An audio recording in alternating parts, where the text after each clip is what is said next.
इसी बीच एक और अहम खबर की ओर रुख कर लेते हैं। कांवड़ यात्रा में नेम प्लेट पर गरमाया विवाद। बीजेपी सरकार की देश बांटने की मंशा। अवधेश प्रसाद ने यह निशाना साधा। भारत किसी एक जाति समुदाय का नहीं। नेम प्लेट विवाद पर कांग्रेस का बीजेपी पर हमला। बीजेपी सरकार सिर्फ हिंदू मुसलमान करती है, तो अजय राय ने भी निशाना साधा है। और दूसरी तरफ आपको बता दें कि अवधेश प्रसाद ने भी निशाना साधा कि इस देश को बांटने की कोशिश कर रही है भारतीय जनता पार्टी। तो उत्तर प्रदेश में कांवड़ यात्रा में जिस तरह से नेम प्लेट को लेकर सियासत गरमा चुकी है कि योगी बाबा ने अलग फरमान कर दिया है कि नेम प्लेट लगाई जाए। ये नेम प्लेट लगाने का तो मंशा है समाज को बांटने का, समाज को जोड़ने का नहीं है। ये समाज को तोड़ने का है। कभी ऐसा नहीं हुआ। अखिलेश जी के नेतृत्व में सरकार थी, कभी इस तरह का कि नहीं है कि नेम प्लेट लगाया जाए कि मुसलमान है। क्या ये देश किसी एक जात बिरादरी का देश नहीं है, ये देश सबका है। देखिए, सरकार ये फेल हो चुकी है। अपनी फेलियर को छिपाने के लिए, अपनी अकर्मणता को छिपाने के लिए केवल और केवल हिंदू और मुसलमान इस पे ये काम कर रही है। जनता समझ चुकी है कि न रोजगार की बात करते हो, न नौकरी की बात करते हो, न व्यापार की बात करते हो, न जीएसटी कम करने की बात करते हो। आप ये कांवड़ यात्रा आज से नहीं हो रही है, आदि अनादि काल से हो रही है। कभी आज तक इस तरह की चीज़ें नहीं आई।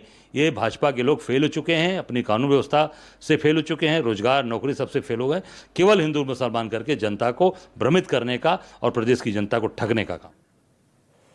तो तमाम जानकारी के साथ हमारे सहयोगी मानस श्रीवास्तव हमारे साथ लाइव जुड़ चुके हैं।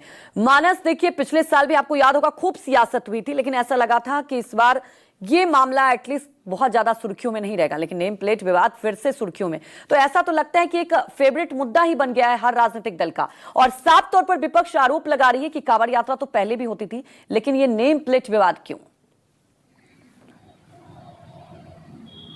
जी देखिए, निश्चित तौर पर इस पूरे मामले में अगर आप देखें तो विपक्ष और सरकार बिल्कुल आमने सामने आ गए हैं। नेम प्लेट का विवाद, देखिए, मुजफ्फरनगर की जो घटना हुई उससे सरकार को एक और मौका मिल गया ये कहने का कि हम जो काम कर रहे हैं वो ठीक कर रहे हैं। पहचान छुपा करके कांवड़ यात्रा के दौरान जो श्रद्धालु निकल रहे हैं उनके साथ धोखा किया जा रहा है। लोग पहचान छुपा रहे हैं। और क्या जरूरत थी दूसरा नाम रखने की? अगर कोई मुस्लिम है तो वो क्यों हिंदू युवक का नाम रख करके, हिंदू नाम रख करके वो सामान बेच रहा है? तो इसको लेकर के देखिए विवाद फिर से शुरू हुआ और लगातार, क्योंकि देखिए बैठकों का दौर जारी है। अगर आप देखें सहारनपुर से लेकर संभल तक तो लगातार बैठकें चल रही, क्योंकि इस बार संवेदनशील मामला इसलिए भी ज्यादा है कि धर्म का जुलूस भी निकलना है, उसमें ताजिए निकलते हैं। कहीं कांवड़ यात्रा के दौरान दोनों में आपस में टकराव ना हो, इसलिए अलग अलग रूट निर्धारित किए जा रहे हैं। कोई नई परंपरा ना शुरू हो, इसको लेकर के बात की जा रही है। लेकिन ये जो विवाद फिर से शुरू हुआ कांवड़ यात्रा को लेकर के, तो ऐसा लगता है कि उत्तर प्रदेश की सियासत में सभी सियासी दलों को इस तरीके के मुद्दे बहुत मुफीद साबित होते हैं, क्योंकि उससे मतों का ध्रुवीकरण हो पाता है। अब आप देखिए कि जो कांवड़ यात्रा को लेकर के जो ये विवाद शुरू हुआ नेम प्लेट को लेकर के, तो न केवल समाजवादी पार्टी, कांग्रेस, बल्कि तमाम विपक्षी दल सरकार पर हमलावर हो गए। तो सरकार की तरफ से डिप्टी सीएम ब्रजेश पाठक भी कल सामने आ गए और उन्होंने बहुत स्पष्ट तौर पर सीधा आरोप लगा दिया कि समाजवादी पार्टी पर उन्होंने खास निशाना साधा और कहा समाजवादी पार्टी और उसके मुखिया अखिलेश यादव सिर्फ और सिर्फ तुष्टीकरण की राजनीति कर रहे हैं। वो ये नहीं देख रहे हैं कि किस तरीके से कुछ लोग कांवड़ यात्रा के रूट के दौरान जो दुकानें पड़ रही वहां पर अपनी पहचान छुपा रहे हैं, अपना नाम बदल रहे हैं। तो आखिर इसकी क्या जरूरत है? मुजफ्फरनगर की घटना का भी वो हवाला दे रहे हैं कि आखिर कोई मुस्लिम क्यों गोपाल के नाम से वहां पर सामान बेच रहा है, और अगर इस तरीके की हरकतें होंगी, अगर आस्था से खिलवाड़ होगा हिंदू धर्म के लोगों के साथ, तो निश्चित तौर पर सरकार उस पर रिएक्ट करेगी, सरकार उस पर एक्शन लेगी। लेकिन अब आप देख रहे हैं कि फिर से देखिए बयान आ गया। अब अवधेश प्रसाद जो समाजवादी पार्टी के सांसद हैं वो ये कह रहे हैं कि सरकार हिंदू मुसलमान कर रही है। अजय राय से कल हमने खुद बात की, उन्होंने कहा कि सरकार अपनी तमाम नाकामियों को छुपाने के लिए इस तरीके के काम कर रही है। कांवड़ यात्रा तो पहले भी होती रही है, लेकिन ये बात भी सही कि कांवड़ यात्रा पहले भी होती रही, लेकिन जिस तरीके की सियासत अब देखने को मिल रही है शायद इससे पहले कभी नहीं देखी गई। और पिछले 2 साल से अगर आप देखें, यानी पिछले साल की अगर हम बात करें तो इस साल की बात करें, तो आप देख रहे हैं कि कांवड़ यात्रा शुरू होने से पहले ही समाजवादी पार्टी और बीजेपी ऐसा लग रहा है जैसे दोनों आमने सामने आ गए हैं।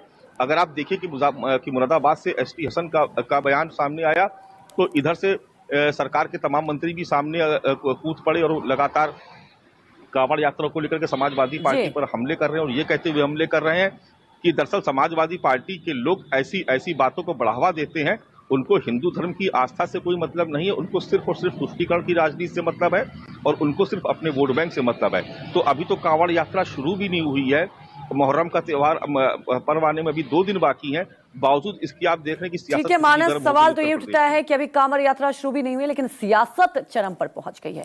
हमारे साथ जुड़ने के लिए आपका शुक्रिया।